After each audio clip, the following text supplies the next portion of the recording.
Evening. Welcome to the UFM Lou Douglas Lecture Series on Public Issues. My name is John Fleiter, and I serve on the Lou Douglas Lecture Series Committee. On behalf of the committee, I would like to thank you for joining us as we celebrate our 24th year of bringing thought-provoking speakers to the KSU campus to discuss topics pertaining to human rights, social justice, economic development, and world peace. The committee would also like to thank our co-sponsors, the Manhattan Alliance for Peace and Justice and Amnesty International, Group 254. Thanks also to the Union Bookstore, the Cultural Harmony Committee, and the West Side Market for the donations of the plants on the stage. And a special thank you to Provost Kaufman for his ongoing support for the series. Thank you.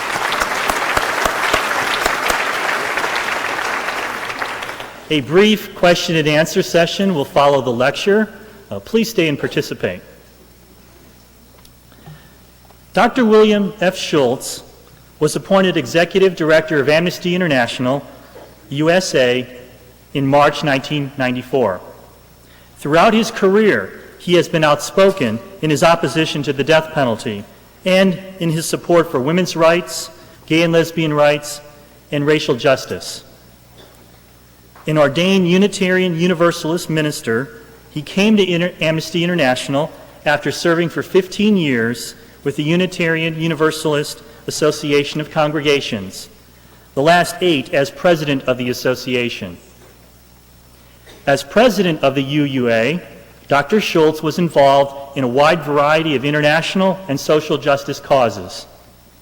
During his years with Amnesty, he has traveled extensively, both in the U.S. and abroad. He has appeared frequently on radio and television and is the author of several books. In April 2001, he released the book entitled In Our Own Best Interests, How Defending Human Rights Benefits Us All by Beacon Press. His latest book, Tainted Legacy, 9/11 and the Ruin of Human Rights, was published by Nation Books in September and is currently in the bookstores. Both books are available for purchase after the lecture. Dr. Schulz is a Phi Beta Kappa graduate of Oberlin College. He received his master's degree in philosophy from the University of Chicago and his Doctor of Ministry and Master of Theology degrees from the University of Chicago's Meadville Lombard Theological School. Please join me in welcoming Dr. William Schulz to Kansas State University.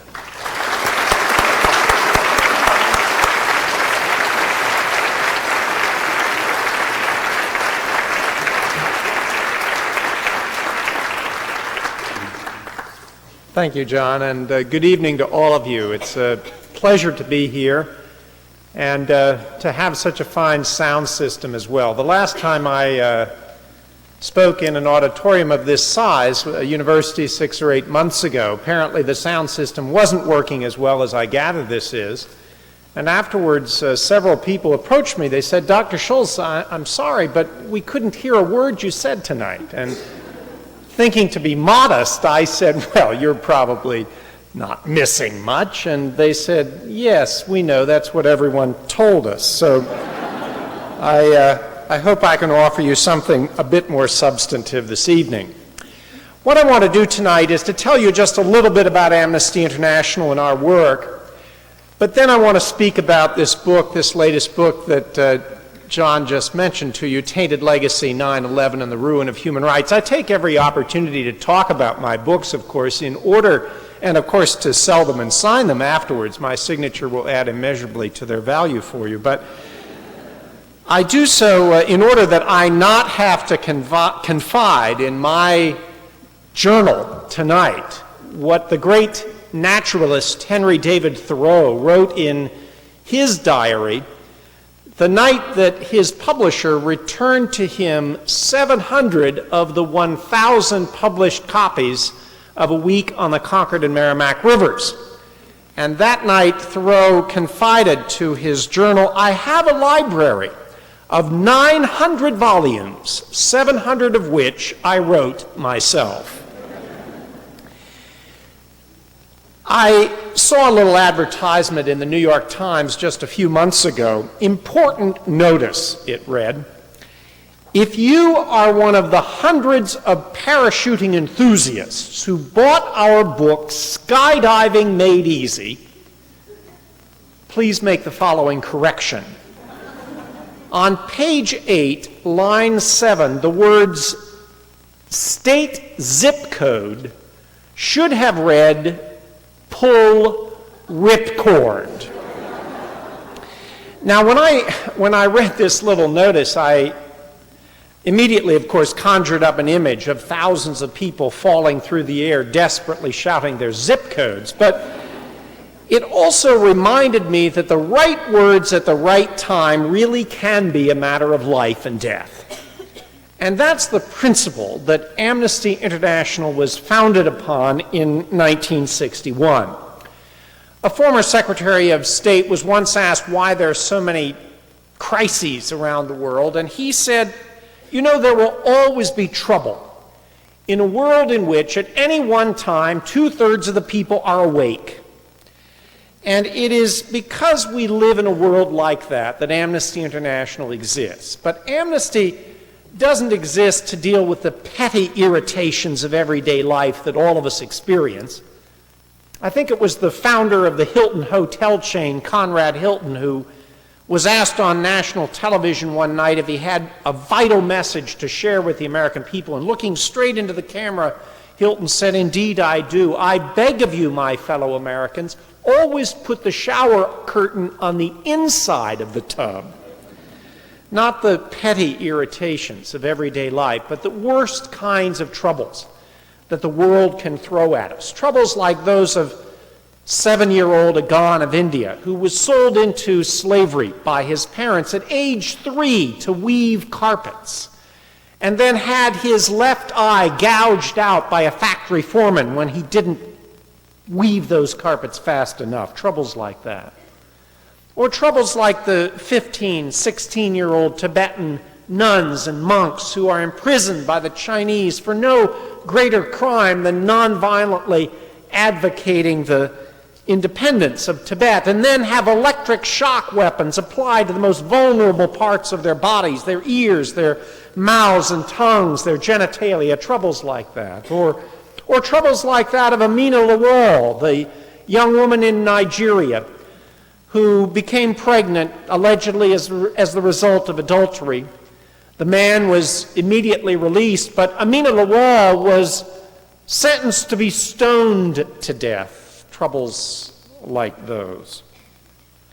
Now, every one of us, when we hear about these kinds of troubles, of course, we regret them, but in 1961, a British barrister named Peter Benenson decided to try to do something about a few of them at least. Benenson had read in a newspaper about 2 college students in Portugal, a country which at the time was under a brutal dictatorship. 2 college students who had been slapped into jail by the Portuguese police for no greater crime than going down to their local college pub and raising their glasses of beer and toasting out loud, toasting to freedom. Well, Benenson read about this story. He didn't think that was fair at all, and he said to himself, I wonder whether if some of us here in Great Britain were to send polite letters to the Portuguese government asking them to let those students go, I wonder if it would do any good. And he put an editorial to that effect in a London newspaper, and much to his astonishment, tens of thousands of UK citizens wrote to the Portuguese government. And the Portuguese government, which had been accustomed to doing anything it wanted with its own citizens, the Portuguese government was dumbfounded to suddenly be receiving all of this international attention, all this international uproar. These 2 vermin aren't worth all this trouble, the government thought to itself, and it let them go. And that was the seed, the germ of the idea that sometimes, merely by bearing witness to human rights violations around the world, to things like unfair imprisonment, unfair trials, lack of trials at all, torture, execution, sometimes merely by bearing witness to those, we can set the captives free. We can make a difference. You have a chapter of Amnesty International right here. Chapter 254. Next meeting of the chapter is this Thursday night at 6:30 in the Union, room 205. I hope some of you will join them. Because all Amnesty ultimately has to rely upon is that witnessing to the truth. But the truth, you know, tyrants hate the truth. They fear the truth. They flee the truth. The best example I know of that comes from the years of Nazi domination in Europe. In 1942, the Nazis occupied a little Czech town called Theresienstadt. They decided to turn that little town into one of their slave labor camps. But Theresienstadt was not destined to be a concentration camp on the likes of Auschwitz or Dachau. Theresienstadt was what the Nazis called a propaganda camp. The Nazis turned this little town into a charade. They planted rose bushes in the town square. They erected false facades on the face of the concentration camp with charming signs reading bakery and perfumery and lingerie. They issued to the male inmates beautiful, handsome tuxedos and to the female inmates long gowns. A propaganda camp. Why? Well, thought the Nazis, if the world ever begins to suspect our evil deeds, we want to be able to show them a concentration camp to prove that all the rumors are false. And so, indeed, when the Danish Red Cross did begin to suspect the Nazis and demanded access to the camps, the Nazis were all too happy to have them come to Theresienstadt. You're more than welcome, they said, and they gave them a tour. And the ruse worked perfectly. The Danish Red Cross was completely fooled. The men are all wearing the latest fashions. The women, the Red Cross reported, are healthy and handsome. But now comes the really interesting question. In 1942, when they created their propaganda camp at Theresienstadt, the Nazis were at the height of their military power. Why in the world did they care about the opinion of the Danish Red Cross? Why did they care to try to deceive the world? They had nothing to fear militarily from the world knowing the truth about what they were doing, nothing to fear militarily. But they did have to fear the truth. Even the Nazis, at the height of their military power, feared the power of the truth. And that is what Amnesty International ultimately relies upon to make a difference, to save lives, to save people from torture. Now, what do human rights violations such as I've described, happening far, far away, thousands of miles away, usually overseas somewhere in some faraway country, what do these possibly have to do with us here in Manhattan, Kansas? Well, I'll tell you a few things.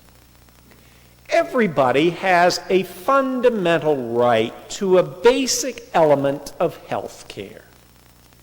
When you open the door to a Russian prison, said Sir Nigel Rodley, who was the UN Special Rapporteur on Torture, when you open the door to a Russian prison, you are hit with a blast of hot, dark, stinking gas, urine, feces, that passes for air.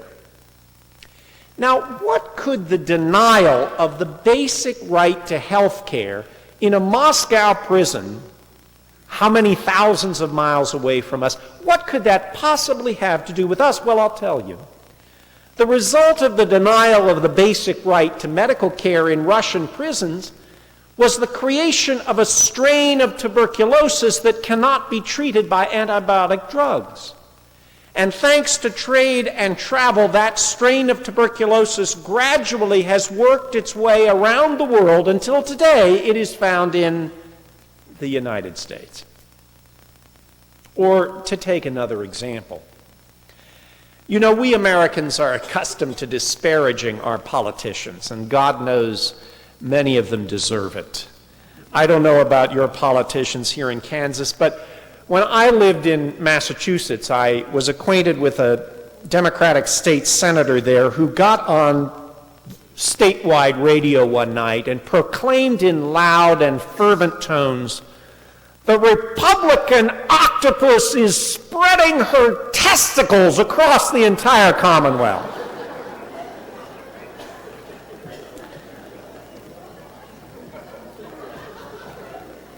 But disparage our politicians though we do, we sometimes fail to remember that it is democracy and human rights, the human rights that come with it. It is human rights respecting democracies that keep our life here in the United States free and stable, despite all of the campaign finance scandals, all of the corruption, despite the compromises, the backroom trade-offs, the politics of it all.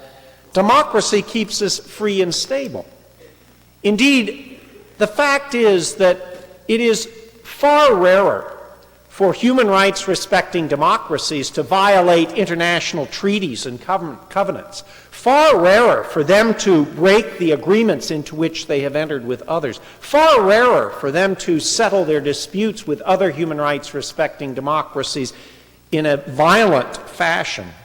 It's no coincidence that all of those places where U.S. military service men and women have been engaged over the last few years, Haiti, Somalia, Kosovo, Afghanistan, Iraq, not a single one of those was a human rights respecting democracy.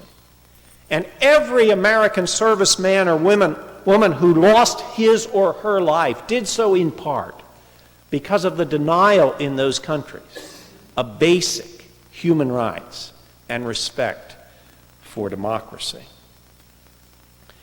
And finally, there is indeed a profound connection between our own safety and security, between the war against terror and support and respect for human rights. And that's the gist of the core of what I want to talk with you about tonight. I once read somewhere that the three most popular topics for books in the United States, the three most popular topics are sex, dogs, and Abraham Lincoln. And ever since I read that, I have wanted to write a book about the sex lives of Abraham Lincoln's dogs. But the data on that topic is relatively scarce, and so I have settled for writing books about human rights. I try to work in as much sex as I can, and I always speak glowingly of my love for dogs, and I generally quote Lincoln once or twice, but I'm sorry, the book is about human rights. What I'm trying to do in this book is to help us find the right balance between our right to security, our right to be safe in our homes, our right to be safe and secure on the one hand, and our right to celebrate our freedoms and our liberties on the other. When I was a sophomore in high school, I became acquainted with a religious movement that called itself Moral Rearmament. I didn't know a lot about the organization. I didn't know, for example, that its founder, Frank Buchman, had notoriously said in a 1936 interview, "I thank heaven for a man like Adolf Hitler." I didn't know that, but I knew that this was a group of people who seemed to share a strong commitment to a clear set of values. Moral rearmament taught four things. It taught that you should practice four virtues and practice them absolutely, uncompromisingly, all at the same time. You should be absolutely honest every day of your life. You should be absolutely pure of thought and action. You should be absolutely unselfish, and you should exhibit absolute love. Now, for a 14-year-old whose great hero, John Kennedy, had been killed the year before and who was struggling with emerging issues of identity and sexuality and ethics and religion, this formula seemed eminently sensible. Absolute honesty, absolute purity, absolute unselfishness, absolute love. And I decided that I would become a practitioner of moral rearmament, and for a few days, I did. For those few days, I tried never to lie to my parents or my teachers, my friends. I tried to vanquish every impure thought from my head. I tried to be generous to a fault. I tried to adopt an attitude of beatific love toward all of God's creatures. But gradually it began to dawn on me that two or more of these absolute principles might occasionally come into conflict with one another. Absolute honesty, in particular, seemed perpetually at odds with the other virtues. Because she had irregular teeth, for example, an elderly relative of mine was occasionally stricken with bad breath. And when she was plagued by this condition and wanted me to give her a big kiss on the mouth, ought I to do the loving and unselfish thing, simply pucker up and forget it, or should I do the honest thing and tell her to indulge in a swash of Listerine? And those impure thoughts, they were a problem too, as you can imagine. How honest was it to think that I could ever banish them entirely? But if I took the path of absolute honesty and just accepted them as a natural part of my adolescent horniness, I would be condemned to violate the injunction against lustfulness. So, you see, pretty soon the appeal of moral rearmament began to fade, and I persuaded myself that its ideas, noble as they might be, were philosophically bankrupt and that I would need to abandon them for the sake of, well, let's say, intellectual consistency. Now, this, in retrospect, the fact that this allowed me to resume my sexual fantasizing guilt-free might also have had something to do with it. In any case, at a relatively early age, I learned the hard truth that a set of injunctions, imperatives, rules, all of which are to be enforced in equal measure, are bound to get in each other's way. If all of the 10 Commandments, for example, are to be practiced at all times and with equal fervor, what am I to do if my father and mother, whom one of the 10 Commandments tells me to honor, what am I to do if my father and mother commands me to kill or to steal? How may I pay them the honor of the first commandment if I disobey their instructions to break one or two of the others? Now, this insight about the limits of absolute rules is an important one for human rights. Human rights are based in a remarkable little document called the Universal Declaration of Human Rights, adopted by the United Nations in 1948, that articulates the 30 rights that every human being can claim solely because he or she was born human and not born a frog. What happens, however, when one of those 30 rights comes in conflict with another? Article 3 of the Universal Declaration, for example, provides that everyone has the right to security of person. You see, being safe from terrorism is not just a nice idea, it is our right as human beings. It is every bit as important a right as any of the other 30 rights in the Universal Declaration. Indeed, some people might well argue it's the most important right any of us can claim because, of course, if we're dead, we can hardly take advantage of the others. Now, the United States government has contended that in some cases, the release at public trial of sensitive intelligence information about terrorism might jeopardize the public's safety. And if the government's claims are true, how do we reconcile this security right, the right to security of person, with another one of the articles in the Universal Declaration, Article 10, which insists that everybody who is charged with a crime has the right to a public hearing, has the right to hear the evidence against him or her, and has the right to defend themselves? How do we reconcile those two rights?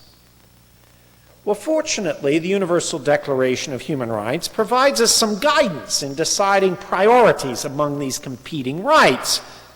It declares that rights may be limited in some very limited circumstances, in order to secure public welfare and the general order in a democratic society, to protect us against, say, terrorism.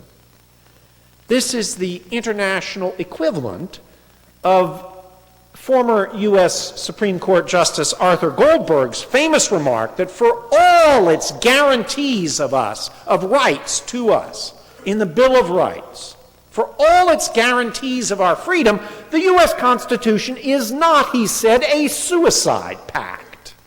We don't have to allow all that freedom if the result of it is going to be that we will die. So the critical question then becomes, how many limitations on our freedom are necessary and legitimate? If we accept the U.S. government's position, the answer to that question is many. Many limitations. And if we accept the opinion of most human rights analysts, the answer is very, very few limitations on our rights to liberty. But the government has not stopped to consider the full implications of its compromise of human rights, not least for the success of the war on terror, and the human rights community has not provided an adequate strategy for fighting terrorism while still maintaining optimal respect for human rights. A few days after September 11, 2003, the FBI arrested a man named Sheikh Melanin Ould Belai. Ould Belai was the 20-year-old son of a Mauritanian diplomat. His English was limited, French was his native language, and the officials provided him no translator, and so for more than a month he was shuttled between detention centers from Kentucky to Ohio to Louisiana without access to a lawyer or to his family. And then 40 days after he was apprehended, he was released. He was charged with no crime related to terrorism. He had had nothing to do with it. He had never, in fact, been told why he had been detained. But within a few days, he was deported, and that was the end of Sheikh Melanin Ould Belai. But before he left this country, Ould Belai had one last thing to say. "I used to love the United States," he said. "Now I don't understand it. I was going to learn to speak English, but now I don't want ever to hear English spoken again." Sheikh Melanin Ould Belai is typical of more than 1,200 foreign nationals, virtually all of them Muslim, who were taken into custody in the weeks following 9/11. And he is typical of the thousands and thousands of others who have been interrogated and detained since then. Virtually none of them charged with any crime related to terrorism. And the question we must ask ourselves is this: are we safer for having mistreated and violated the fundamental rights of thousands of Muslim residents? Or is alienating people who had previously looked upon this country with genuine admiration and respect, who had wanted to emulate our American democratic traditions, to learn the English language, is that a surefire way to make the world more dangerous? When I was growing up in Pittsburgh in the 1960s, I was afraid of just two things.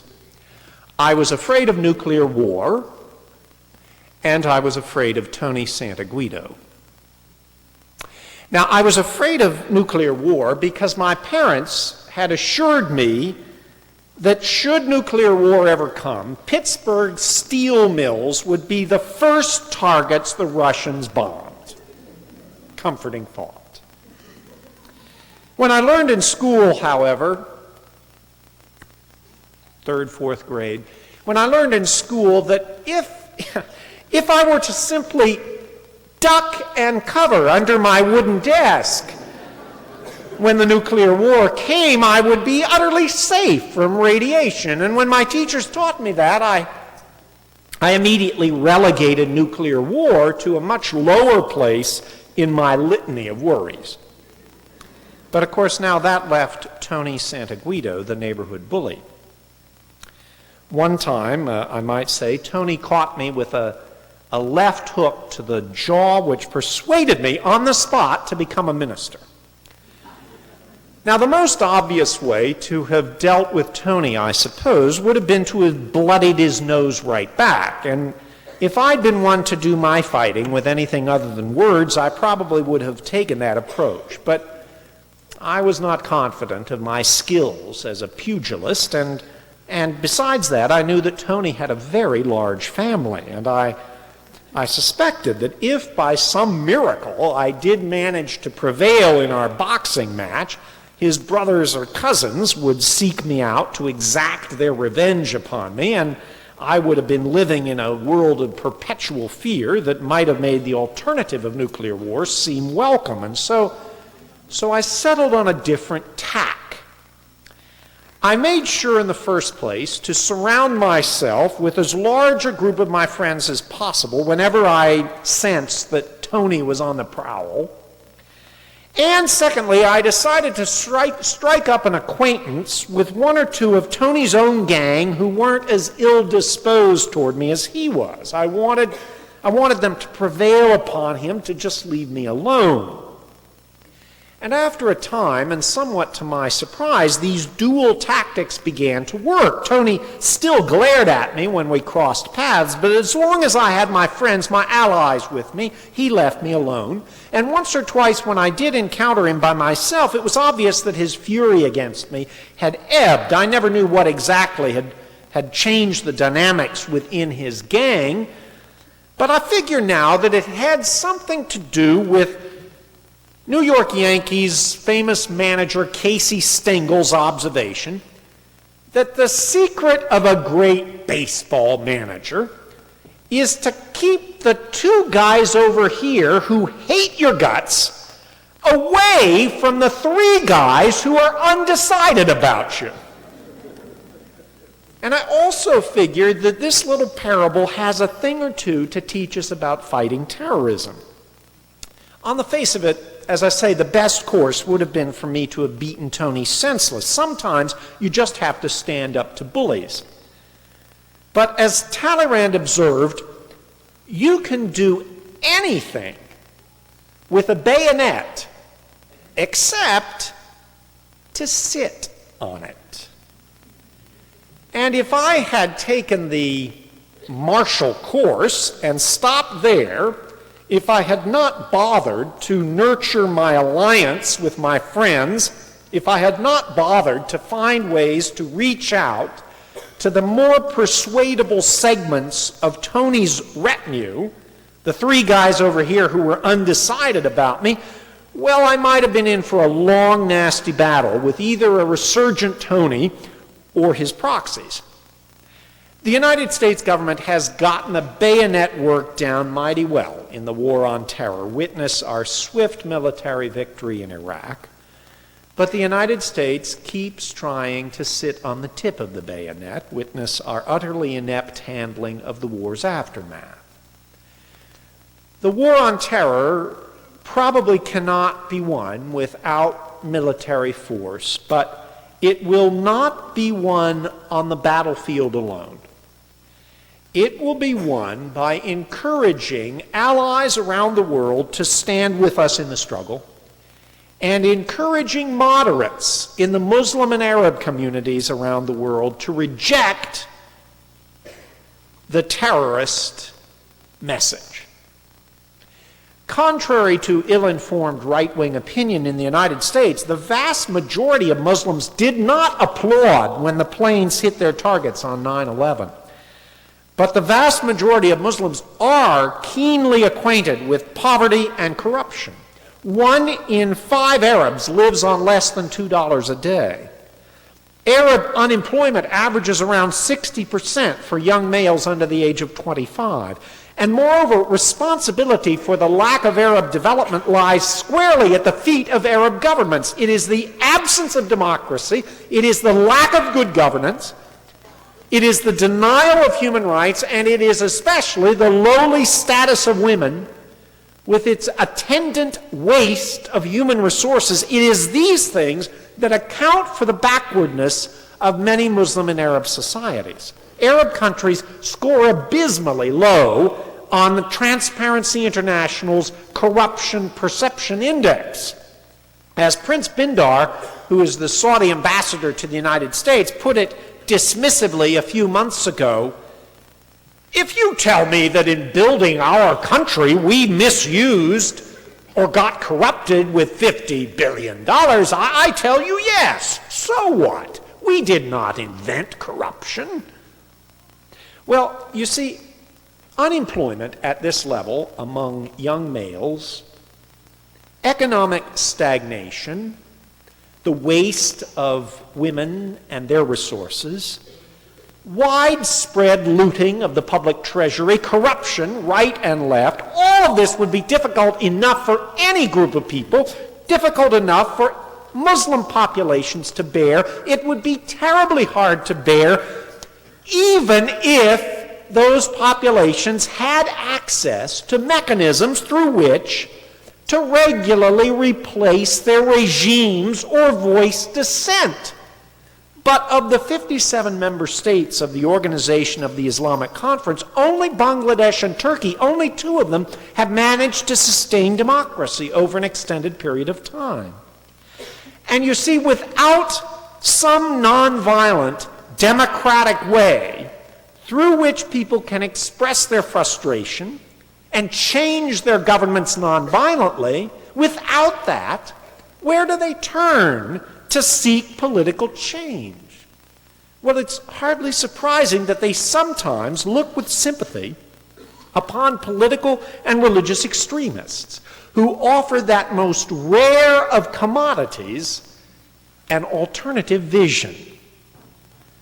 And the best way to persuade the 3 guys in the Arab and Muslim world who are undecided about terrorist extremism, the best way to persuade them to reject terrorism is for the United States to champion an end to those autocratic, dictatorial, corrupt Arab governments, and to be a model of respect for human rights ourselves.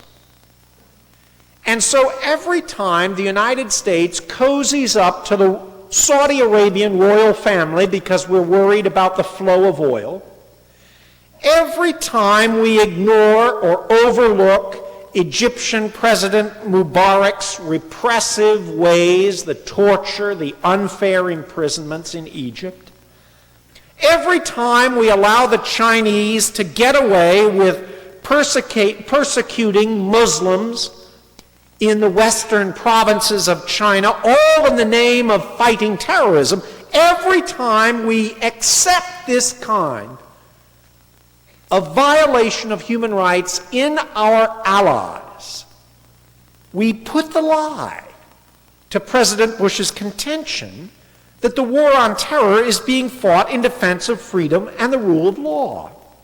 And we make it look, whether it is true or not, we make it look to the Muslim world as if the war on terror is a war on Islam. And similarly, every time we violate rights here at home, we make it harder for moderate Muslims, to say nothing of our European allies, to defend us, to stand with us, to believe those brave words of our Declaration of Independence, to identify with our American values and vision.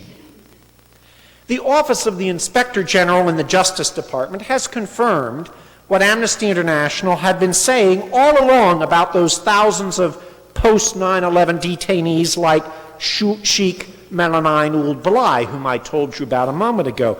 The Office of Inspector General in the Justice Department has confirmed that those people were denied unduly access to their families and their lawyers, that they were manhandled and treated discriminatorily, and every one of them were Muslims. The U.S. government is violating the Geneva Conventions by refusing to allow a competent tribunal to determine whether prisoners at Guantanamo Bay are prisoners of war and therefore entitled to the rights and privileges of prisoners of war, or whether they are what the government calls unlawful combatants. And virtually every one of those at Guantanamo is Muslim. Now, some of them are, it is absolutely true, I'm sure, bad guys. But by keeping them in indefinite detention for 5 years, 10, or even 20 or more, we violate some of the most fundamental principles upon which this country is based, and we put the lie to the notion that the war on terror is a war in defense of the rule of law. And did you ever think you would see the day when 2 U.S. citizens, a man named Jose Padilla and a man named Yasser Hamdi, would be denied the most fundamental rights in the U.S. justice system because the government had labeled them unlawful combatants? The most fundamental rights are being denied to them, and that is the right to know what you are charged with and the right to have a lawyer. I never thought I would see the day in this country when a man on trial for his life, Zacarias Moussaoui, the so-called 20th hijacker, would be refused the right to question the one man who might exonerate him from the death penalty. He may well deserve to be punished, but he has the right to call and cross-examine those who might exonerate him. It's fundamental to the American system. I never thought I would see the day when students studying in this country would be singled out for government registration solely on the basis of their ethnicity. That's what happened to Japanese in this country in World War II, but I didn't think it would happen again, but it's happening today. I never thought I would see the day when the U.S. government would seek access to your private medical records, your email messages, your internet logons, your religious and political contributions, your book purchases without first having to convince a court to authorize a subpoena. But that is what is happening today. I never thought I would see the day when the Transportation Security Administration would establish a no-fly list preventing certain people from using the airlines, but not explaining how the names get on the list in the first place or how to get them off. So far, the list has snagged a 78-year-old nun from Milwaukee and the chair of the Green Party of Maine. That's what's happening in this country today, and I never thought I would see the day that American interrogators would unapologetically engage in torture, as they are alleged to by both the New York Times and the Washington Post, as they are alleged to be doing at Bagram Air Force Base in Afghanistan. Practices such as these turn white the hair of even our most ardent Muslim supporters. They hand fodder on a silver plate to our adversaries, to those who are trying to convince the undecided that America is not all that it says it stands for. They sacrifice the potential sympathy of those undecided about us. And in the long run, they make not for a safer world, but for a more frightening one. Now, terrorism, let me say this loud and clear, is the absolute antithesis of respect for human rights. To stop terrorism, it may well be necessary for us to adjust some of our understanding about rights, at least for a time. We may need, for example, to reconcile ourselves to things like national identification cards or more cameras in the shopping malls, just as we have reconciled ourselves to closer inspections at airports. Human rights activists have an obligation to work with government, not just always to criticize it. We have an obligation to help government find the right balance between security and liberty, because the right to be safe and secure, as I say, is a fundamental human right. And some rights, what are technically called derogable rights, some rights may, for a brief time, if absolutely necessary, be modified or suspended. But not fundamental rights. Those are non-derogable, non-modifiable, non-suspendable, and with good reason, because they keep every one of us safer.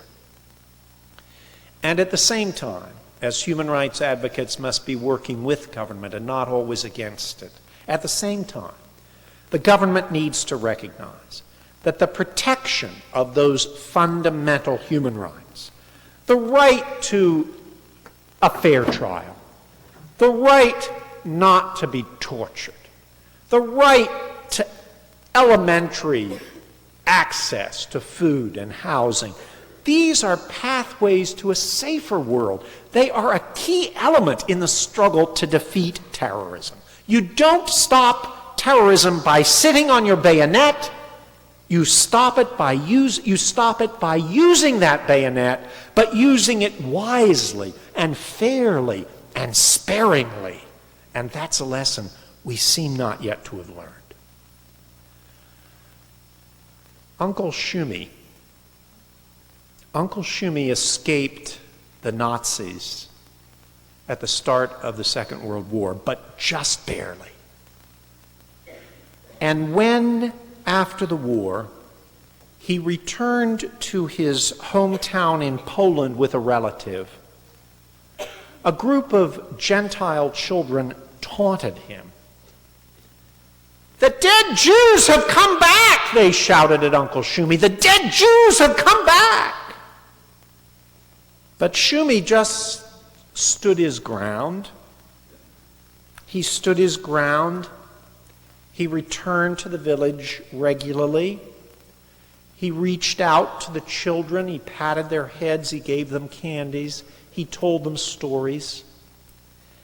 And eventually, the whole village looked forward to his visits. And eventually, when he died, those 6 Gentile children who had taunted him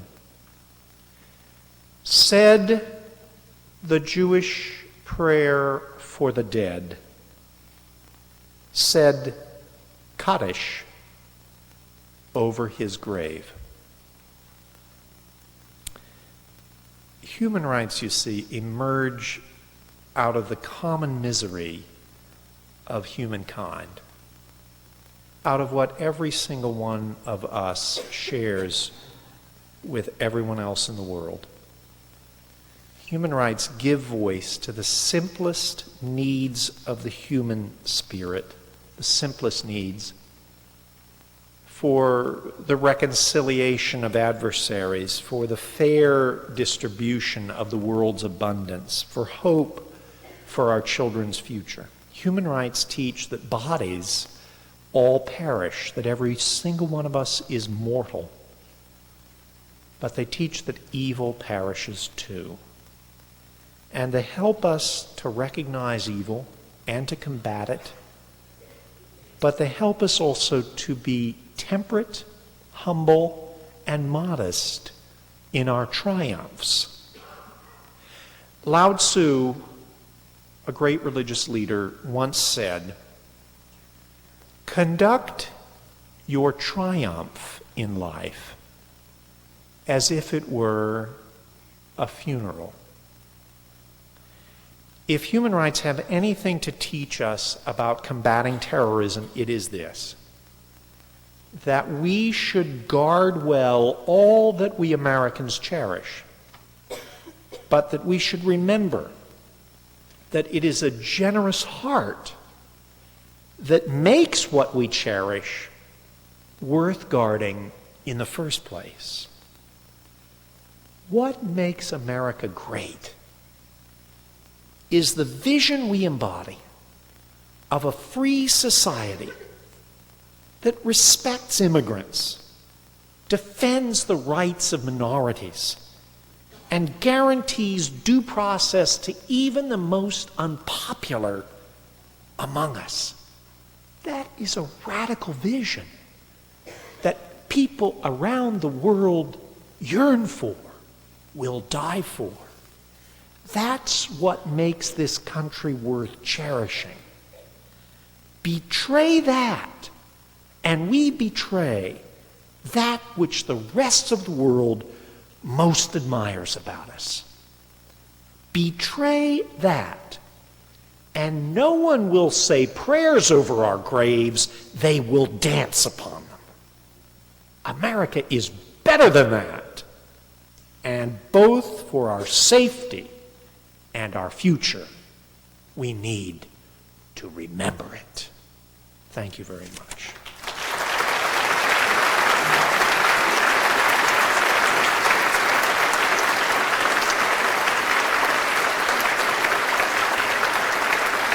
Thank you.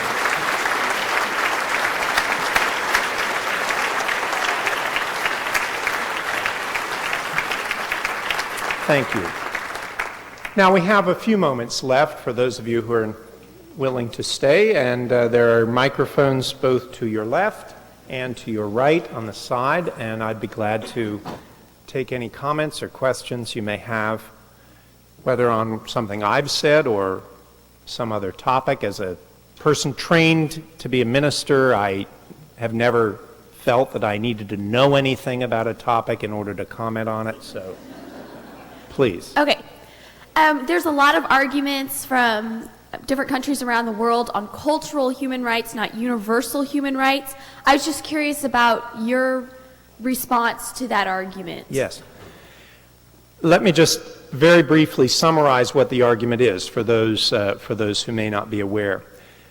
There are some cultures in the world that claim that their cultural or religious practices, such as the practice of female genital circumcision in certain parts of Africa, that those are cultural and religious practices that should be respected, and that any notion of universal human rights, any notion that the same standards or the same principles should apply to everyone, is an illegitimate notion. That's the argument that my questioner is referring to.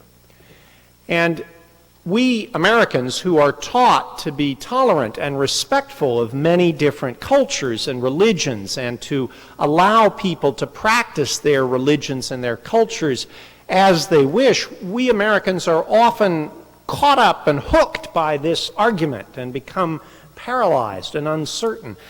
We don't like female genital mutilation. We don't like it when Singapore or China tortures people and then defends that torture because they say, well, in Asia, the community is more important than the individual, and we're simply protecting the interests of the community. We don't like that, but on the other hand, it's hard to figure out how do we criticize somebody else's culture or their religion? The genius of human rights, and indeed the essence of them as contained in the Universal Declaration of Human Rights, however, is that they are rights which the entire world has at least theoretically agreed to. The Universal Declaration was passed in 1948 without objection. 6 nations abstained, but no one voted against it. And every nation that joins the United Nations implicitly agrees to abide by the Universal Declaration. And so, in fact, in many of the countries where these cultural practices take place, the country's own constitutions prohibit those particular practices. So in Africa, for example, many of those countries, virtually all of them in which female genital circumcision, or as others would call it, mutilation, takes place, the country's constitutions or statutes themselves prohibit it. And in China, torture is prohibited, not just to protect the community, it is prohibited outright. So the first issue is, are we going to demand that these countries abide by their own laws and abide by the commitments they have made to the Universal Declaration of Human Rights? And the second question to ask ourselves is, did the people who are victims of those so-called cultural or religious practices, did they have a say in writing those practices or creating them? Did women in Africa, for example, have a genuine say? Did they have the power? Did they have the experience? Did they have the power to reject that cultural practice? Do the victims of torture in Asia, in China, whose torture is defended by certain Chinese and other Asian leaders as a cultural practice, did those victims, who are every bit as Chinese or Asian as their torturers, did those victims have the power to reject that practice? And the fact is that I have never heard a victim of torture from a Chinese prison defend the practice of torture in the name of Asian values. It is always the one who is swinging the club who is defending the practice, not the one on the receiving end. Now, it is certainly true that there are some women who defend the practice of female genital mutilation. But I would remind you that during the Civil War, some slaves were said to defend the practice of slavery. In fact, some of the Southern politicians were quite eloquent in defending slavery. Look, they said, my slaves want to be slaves. They like it. We take good care of them. And William Lloyd Garrison, the great abolitionist, had a very clever answer. He said, you know, sir, you may be right. Some slaves may defend the practice of slavery. But I say, give them their freedom and see if they ever try to give it back. And similarly, we say, let those who are victims of so-called cultural or religious human rights violations, let them experience the world without those violations and see if they ever return to the world they first knew. Yes, sir. You talk about truth being an instrument of change, and I was wondering, with the sensationalism, selective coverage, and bias in today's media, where do you find the truth?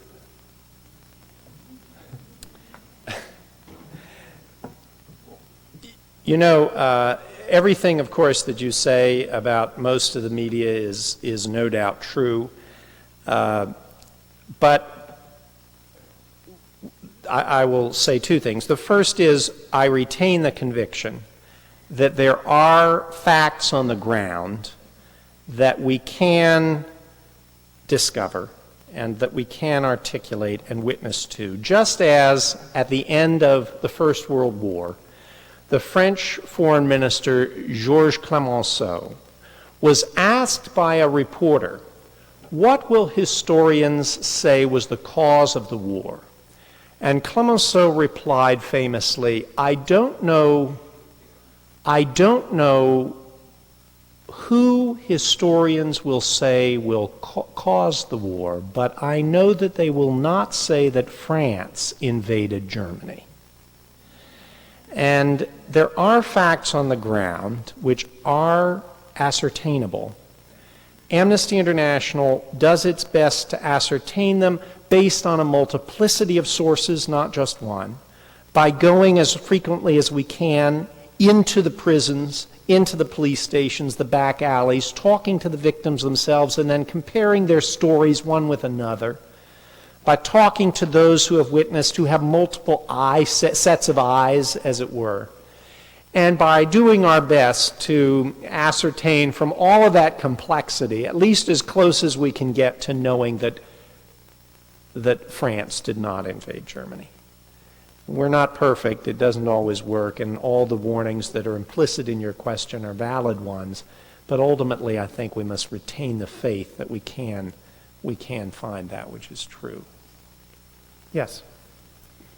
Hello, Dr. Schulz. Thank you for coming. Thank you. My name is Tammy, and my question relates to the current situation with Israel.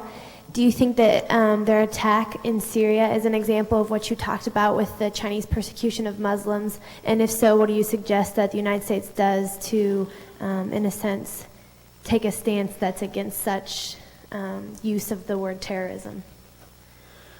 Well, let me say that Amnesty International does not take a position one way or the other on military action, so I'm not going to comment on the action itself. I will say that Amnesty has consistently criticized both the Israelis for a wide variety of their human rights violations against the Palestinians, and we have also unequivocally condemned suicide bombings and named them as a form of terrorism.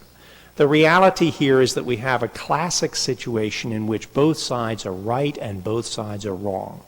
And until the Israelis commit themselves to a path of high respect for human rights, and until the Palestinians commit themselves to ending suicide bombings and the killing of civilians, until Israelis commit themselves to stop killing Palestinian children, and until Palestinians commit themselves to understand that Israeli civilians cannot possibly be legitimate targets, even of a liberation.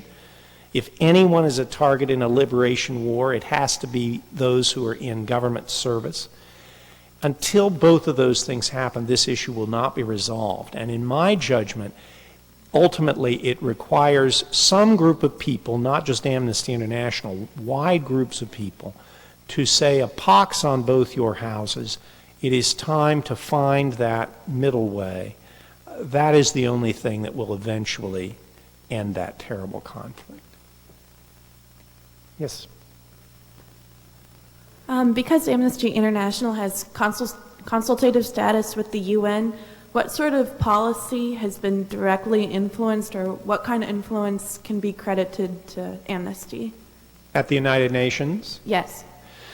Amnesty works in particular, not surprisingly, closely with the UN Human Rights Commission. That is the principal way in which we work with the Commission. Now, if one were to judge the Commission merely upon the end products of its work, you wouldn't be very proud of either the United Nations or Amnesty International. Fortunately, the Commission and other mechanisms within the human rights regimen of the United Nations have what are called special rapporteurs. These are specialists who go into countries in the name of the United Nations, who are special rapporteurs on things like torture or the independence of judges and lawyers, who go into those countries and make reports. Amnesty International works very, very closely with those countries, and many of the human rights violations that you and I know about today are a result of the actions, not just of Amnesty, but of Amnesty and other human rights groups working with the UN Special Rapporteur, and when Mary Robinson was the UN High Commissioner for Human Rights, with Mary Robinson as well, to make known exactly what is happening in places like Sudan, for example, to make known the full atrocities and the full level of horrors that are happening in many parts of the world. And it is that, obviously, it would be far better if the United Nations were able to act more authoritatively. But the fact that Amnesty can encourage the imprimatur of the United Nations to be applied to these kinds of exposure of these violations, this at least sets it on the record and makes it impossible for anyone in the future to claim that they didn't know. Okay, maybe two more questions. My name is Oksana, and I'm a student from Russia. And first thing I have to say that I fully share your concern about conditions in Russian prisons, but I don't think that it's a factor in the current outbreak of multi-drug resistant tuberculosis in the United States. But my question has nothing to do with that. I want to ask, what do you think have changed in the American society and in the American people that made it possible for all these domestic human rights violations to happen that you said you would never think were possible a few years ago? Thank you. Let me just say briefly that my citation with regard to the medical results of Russian prisons violations is not mine. It comes from Dr. Paul Farmer and his project in infectious diseases at Harvard Medical School, and it is well documented that that is indeed the source of a particular strain of drug-resistant tuberculosis. But to your larger question, It's a very complex question with many answers. In fact, if you'll just read chapter 2 of the book, you'll get all of the answers.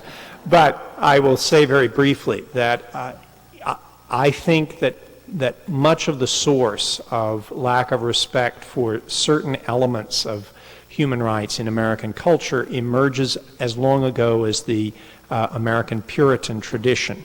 Because when the Puritans came to this country, they came not to establish freedom, they came to establish a theocracy, a theologically controlled state here, and they clearly defined those who would be inside the state and those who would be outside. And those who were outside the beloved community, they denied rights to. And of course, at the same time, they and many who followed denied the rights of those Americans who were already here when they got here. And that certainly was a source which has never fully been eradicated from our American consciousness. It's much more complicated than that, but that's certainly one of the sources of what we see today, in a tendency to demonize those who, with whom we disagree, and a tendency to deny even fundamental human rights to those whom we can label outside the beloved community. Is there one more question? Yes? Okay, last question. Sir, how do you feel the role of the United Nations in the world today, especially when even the current president, unfortunately, I being a citizen of the world, I find it when he says United Nations irrelevant for the current situation. Yes, I agree with you. The United Nations is an absolute disaster. It's an absolute disaster. And just as, and this, by the way, is described in chapter 7, I know you're all going to be rushing back there to purchase this book. Just as the United States, in its recent contretemps over in the Security Council over Iraq, just as the United States radically undermined the entire regimen of respect for international processes, so other members of the United Nations Security Council, the French and the Germans and Russians, failed utterly to take seriously the 20 years of human rights atrocities in Iraq, and once again proved that the United Nations was not able to function effectively. And I identify with Kofi Annan, an outstanding Secretary General who has called for radical reform of the United Nations and a recognition that if this institution, which is so noble in its conceptualization, is ever to come anywhere near to what we need it to realize, it will only do so with a significant reform from top to bottom. Thank you very much. Good to be with you.